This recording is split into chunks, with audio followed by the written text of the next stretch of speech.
everybody, just for the public session, is present. Okay. So all the members and Mr. Salim. Okay, thanks very much. Thank you. Hello, everyone. I'm sorry about the late start. I've got to go through this announcement first before I continue with anything else. Welcome to this virtual meeting. This is a formal council committee. The public session proceedings will take place live on the internet, and the meeting will be recorded for future viewing. It will assist the conduct of business. If participants speak only when invited, all participants should mute their microphones and turn off their video feed when they are not speaking. Members of the public are welcome to view the proceedings, but should not make any contributions at this meeting. Please remember to unmute your microphone and switch on your video feed when it's your turn to speak. Speak clearly and slowly into your microphone. Anyone wishing to speak should indicate using the raise your hand button on Microsoft Teams. I will invite people to speak at the appropriate time. I ask for everyone's patience with the use of technology, and I apologise in advance if you experience any unforeseen difficulties, which we shall try to resolve. I shall now follow the agenda items. Okay, that's number one. We're going to go on to number two. Have you got any apologies for absence? We have, Chair. We received an apology from Councillor Aston.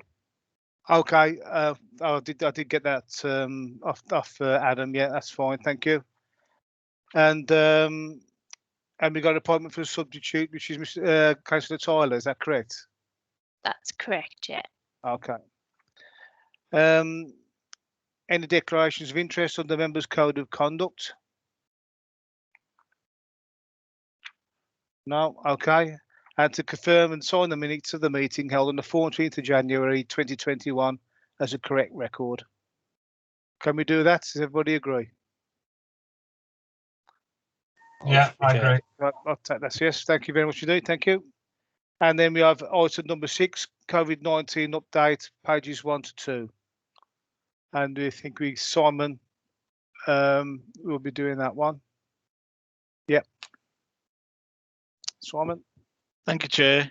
I'm going to give a committee an insight into the current position in relation to licences of private hire and active carriage drivers, vehicles and operators during the current COVID-19 pandemic. The recommendation is the committee is asked to note the contents of the report and my verbal update during the meeting and discussing the actions as you may feel appropriate as a result of what I say and what I feed into you. I won't read the background from there. I'll go into the report if that's all right with you, Chair. Yeah, that's fine. Yes, fine, Simon. Can I initially take the opportunity to apologise for not providing a written response to the committee? It comes at short notice following the chair's request and some actions that were taken during the week since the reports were prepared. So this is why I'm doing it verbally. The request came about following an urgent contact from Public Health with regard to extending the provisions of lateral flow testing to all our taxi drivers and the need to consult quickly with the private hire operators about the best way to accomplish this. Some consultations took place last week and work is ongoing to ensure as many drivers get regularly tested as possible. And I'll cover that in greater detail if I may in a moment. Firstly, if I might take a moment to put into context and the effects of the pandemic on the taxi industry and the measures we've taken here in Dudley to maintain a safe service for the public and mitigate any amount of harm done to the trade. I think it's particularly pertinent as this meeting is and the next agenda item involves the setting of the fees for the next 12 months. At the start of the pandemic and the introduction of the first national lockdown in March last year, to reduce contact between drivers who often met at Narrowboat Way Testing Centre and also licensing staff, we took an early decision to close the public areas of the testing centre and reduce the number of staff required to work from the building. Enforcement officers who already had remote access to council systems moved immediately to remote working, and administration staff were quickly supplied with equipment for remote working, and staffing levels at the testing centre were reduced to accommodate COVID secure working practices. Not all staff could totally work remotely due to cash and remote payment handling restrictions, which were not in place at that time. Since then, we have, and within the last few weeks, we've moved to remote payment handling, so officers can work from home and take payments now. In order to reduce unnecessary journeys and contacts, we immediately looked at other ways of working, and with the help of colleagues in our council IT, in the last 12 months, we've introduced better communications, allowing submission of both applications and supporting documents electronically, having also commissioned the use of online document authenticity checks, which allows both licensing section and drivers to upload identity documents for checking. We took an early decision in line with the Department of Transport decision to suspend MOT testing, to extend the period between fitness tests for all vehicles by 3 months from their next due date. This took the immediate pressure off those drivers preparing their vehicles for testing and reduced the need for unnecessary journeys and contact between drivers and staff. The decision was also to extend this facility for a rolling 12 months, so as to be fair to all drivers, and there are a few remaining drivers who are benefiting from this up to this month.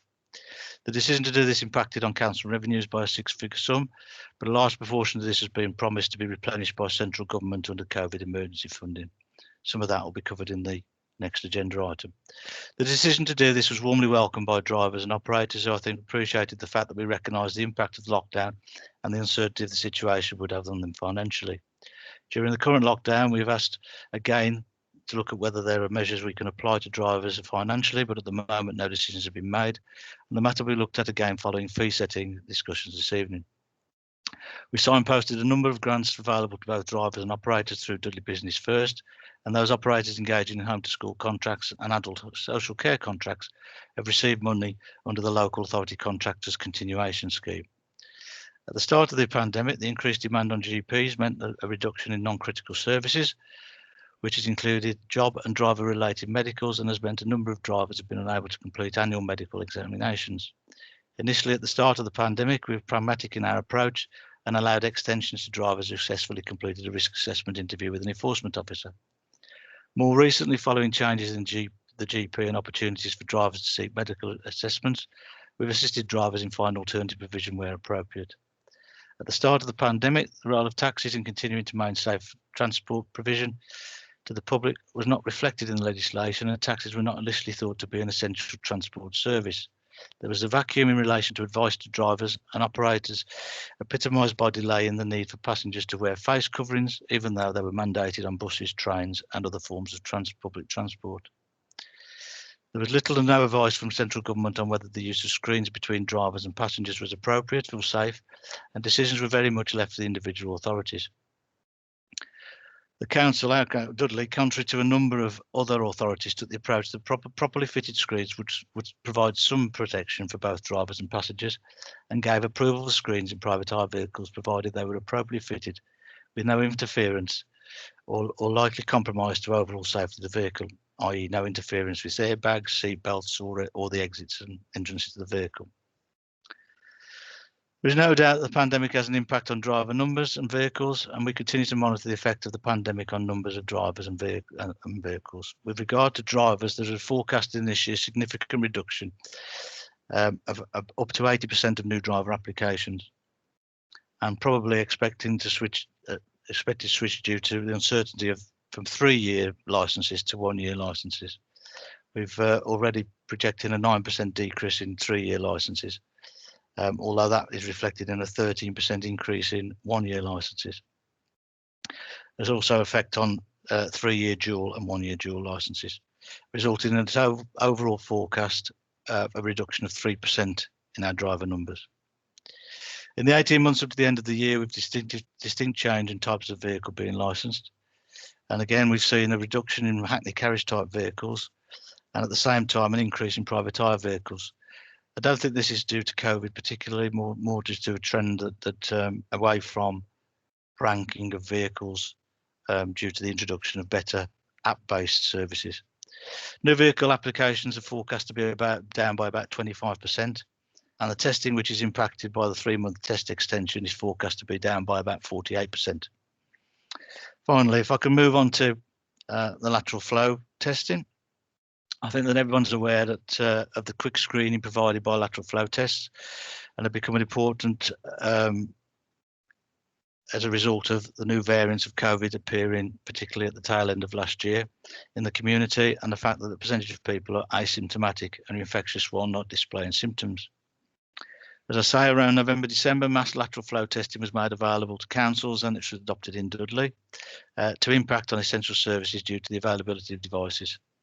This has been extended now due to the availability of devices. It's been extended to the wider community, and particularly public health, are looking at community contact as society starts to open up again. There remains a concern about vulnerable people accessing healthcare, and particularly accessing vaccine centres and transport provision to attend these, as we appreciate not everybody has access to their own vehicle. Public health consider taxis a safer form of travel than other forms of public transport, and in some cases, with appropriate lateral flow testing, safer than lifts with untested relatives. With this in mind, they sought the licensing assistance with a scheme to encourage drivers to take lateral flow tests on a regular basis. Unfortunately, drivers are mostly self-employed, and this the result of a positive test has a double jeopardy on them, in so much as if they test positive, they're required to self-isolate for 10 days. Sorry, if they test positive, they have to self-isolate for 10 days, should I say, not required. And this will mean that there's no income other than what they can get through the means tested government and isolation schemes. We already have introduced a process by this committee to address drivers who flout the restrictions. However, legal advice at the moment is it would be unwise to make the requirement compulsory, as this would leave us open to possible lengthy litigation. When I say the requirement, that's in relation to lateral flow tests. So following discussions with the chair, and as I said, a consultation exercise with a number of operators last week, in principle, we've agreed a proposal, which again subject to the committee's approval, where operators who demonstrate their drivers comply with a number of COVID secure procedures, including regular lateral flow tests, will be highlighted on the council webpage to assist those members of the public in making decisions as to which companies to utilise on their transport needs going forward. Chair, that's the end of my quick overview. I'm happy to take any questions from any of the councillors. Yeah, have you got any questions for this at all?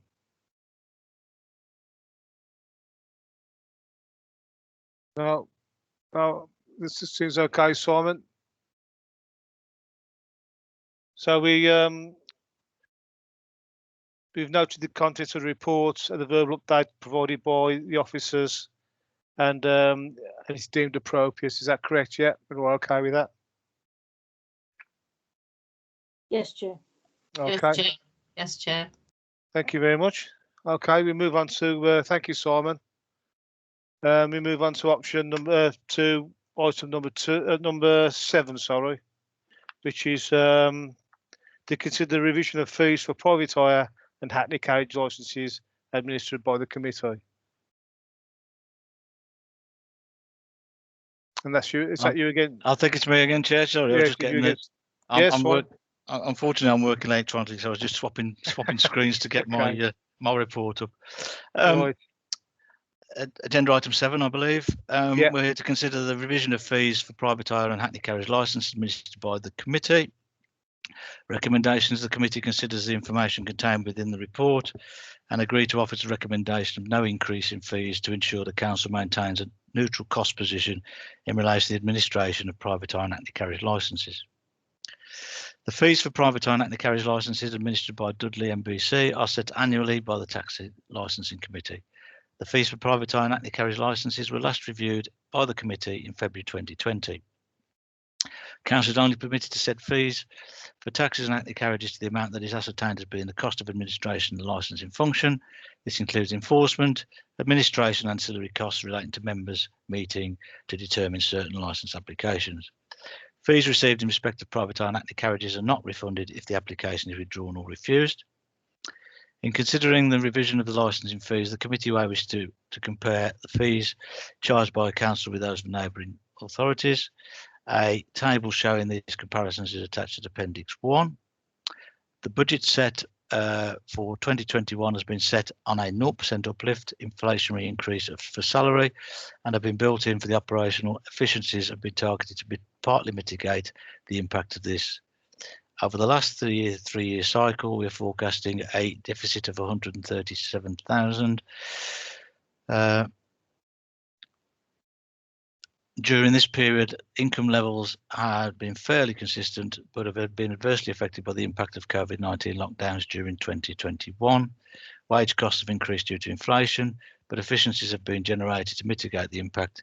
It is proposed that fees remain unchanged, whilst an ongoing review of the impact upon the trade caused by COVID-19 and the impact of differing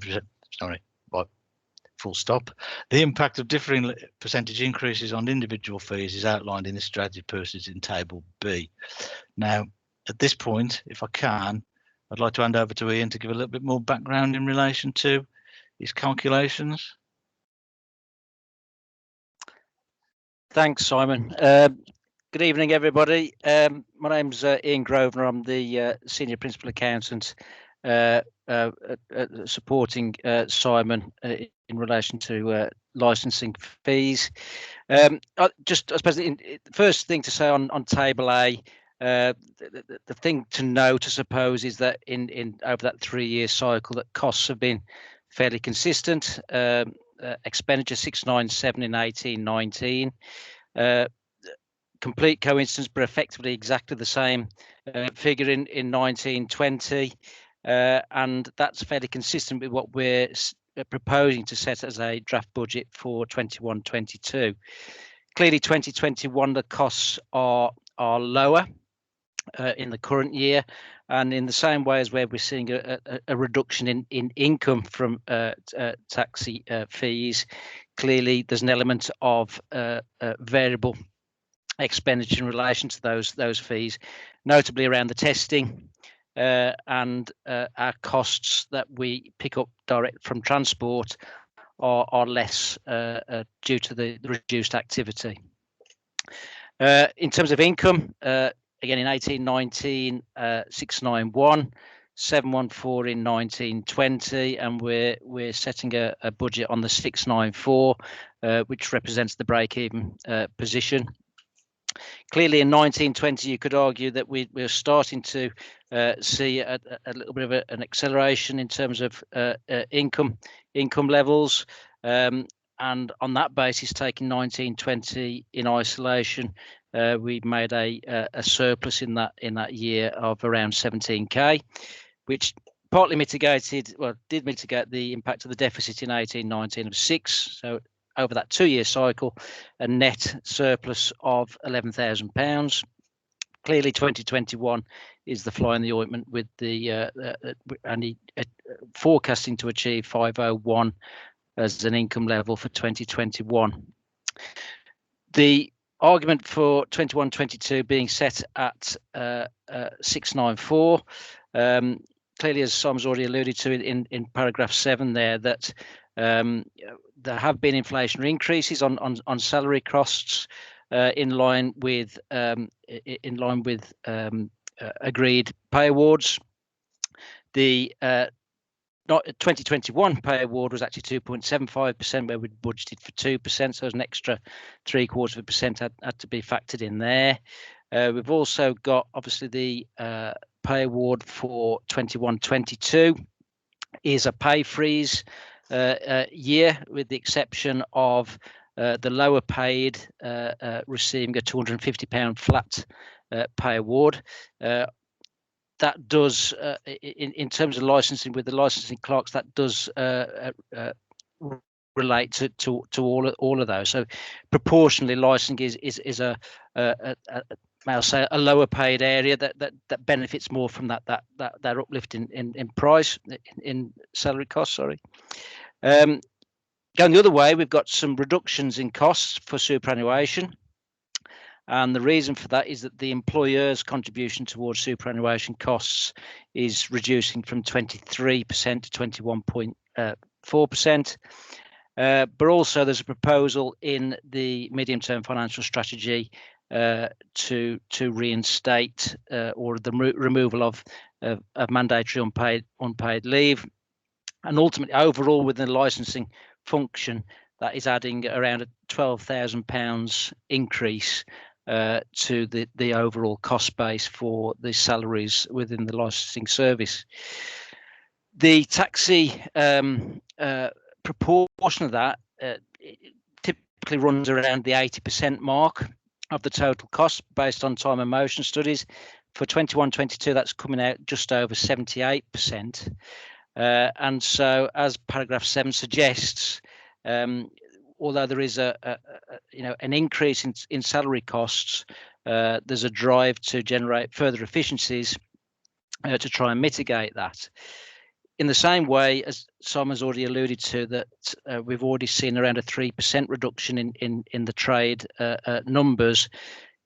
Taking 19-20 as an example, where we made a surplus of 17k, around a 3% reduction there would probably bring that back to the break-even kind of situation that we are proposing. In the same way, we would see some of those variable costs reduce as they have done this year, i.e. the testing as numbers drop. In terms of Table B, Table B outlines in 3 different columns there the current fee, the 0% uplift, which is obviously the same as the current fee, and a 1% and 2% uplift. As in previous years, even though it says 1%, what we've tried to do there is we've rounded that to the nearest pound, and in some cases the 1% will be slightly below 1, and it might be slightly above. But in terms of making that easier from a licensing function and for the trade in terms of those understanding those fees. The impact of that is also laid out in Table C. If I may just move on to that. In Table C, we can just see that in terms of the licensing administration and other, in total, there's around a direct 700k cost, £593,400 for salaries, and that relates to the 20.3 FTEs, full-time equivalents, that are within the licensing function. That also includes the national insurance superannuation, and it represents around 84% of the total costs of the licensing administration costs. There's other costs there outlined of £115,700, and that includes the premises costs for Narrowboat Way, so the rent, the rates, the utilities, the repairs and maintenance of maintaining the facility there. It also includes some central establishment costs of £61,000. That's in relation to HR, payroll, legal, insurance, etc., and that represents around 8% of the total cost base. And there are things like papers, photocopiers, printing costs in there as well. So that's a total cost of £709,000. And as I said earlier, around 78% of that is directly attributed to the taxi facilitating the licensing function for taxis. That 78% is represented there with that credit figure of 551,200. Taking the gross cost down to £157,900. Excuse me. Then, in terms of other licensing, just for context, other licensing for liquor licensing, etc., totals £285,000, which does give us a total surplus of £127,300. That comes about from the point of view that the costs for administering liquor licensing, for example, is less than the income that we generate. The fees for liquor licenses is set nationally, and that net surplus is effectively a contribution to the general fund for other costs that it relate to, whether that's street cleansing, etc., to fulfil the obligation to keep the streets as clean as possible. Moving across to the right-hand side of that table, Hackney Carriage Private Hire. So you can see the figure there of 142,900. That is primarily mainly the costs that are directly borne from Hackney Carriage and Private Hire, taxis. So it's the cost of transport for doing all the safety checks down at Narrowboat Way. That's around £107,000. So certainly a very big chunk of that. There's the police charges, around 14k. There's another 16k for printing, again in relation to all of the licensing function. When you add that 142,900 to the 551,200, which represents the 78% of the licensing administration charges, that gives us a total cost base of £694,100. Clearly, if we would go for a 0% uplift and freeze fees, then that theoretically gives us a break-even position. Clearly, there are risks around that. One in particular being the volume of taxi trade and the volume of taxis being serviced through the facility. Clearly, any further erosion beyond that 3% is going to have an adverse impact on that overall position. The table also outlines the impact a 1% uplift would have, and a 2% and 3%, which gives us £7,000, £14,000 and £21,000 additional income accordingly. Clearly, any reduction in fees would have a similar pressure in relation to the service. So I think that's hopefully what I'm trying to outline there is that we're trying to mitigate the impact of the increased costs that we're incurring through pay awards. We're trying to mitigate and put a lid on our total cost base, with the hope of trying to maintain the existing market share that we currently hold, acknowledging the fact that that is slightly down on normal levels. But that for me is the overall position. Would anyone like to ask any further questions on that? Is there any questions from the committee? I think you've summed that out quite well, Ian. Any questions from the committee at all? Thank you, Chair. Oh, Shaz, yeah, go ahead. Hi everyone. Just a quick question. You mentioned that there's a £14,000 charge for the police. Can I just ask what is that for? Sorry, or clarification on that, please. Yeah, I think that's for me to answer actually, Shaz. That's it's probably a misnomer for Ian to mention police. It's actually our DBS charges, that is. So we recover those anyway, Ian, from the system. Because obviously we process, although we accept the money from the drivers, it's processed through the council's general HR fund. So they have to pay the DBS. So we take it from you and then give it to I know it's internal moving of money, unfortunately. We take it from you, give it to our HR to pay the DBS. So it's sort of goes round in a big circle. But that's what he said when it's 14k is our DBS charges. It's not police for operations and stuff like that. We do that. We do that with them voluntarily when we ask them if we need to do an operation, or they ask us if they can do one occasionally. It depends on their priorities around what they're trying to do at the time. Thank you. Okay. Okay, thank you, Shaz. Okay, thank you, Ian. I don't think there's any more questions, and thank you very much for. There's no more questions for you. Thank you very much indeed. Thanks, Chair. Thank you. Thank you. So we. Oh, sorry.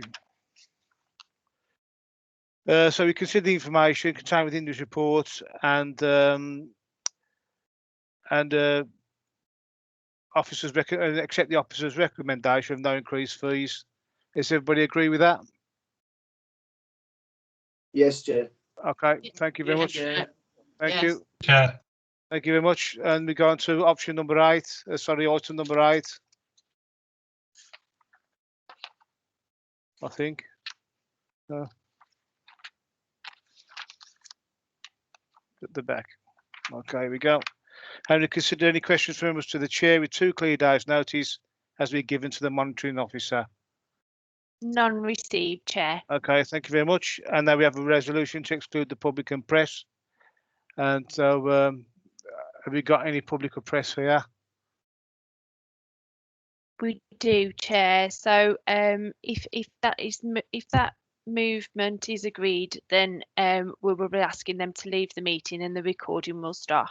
Okay, does everybody agree with that? Then we move to exclude the Yeah. public and press. Yeah.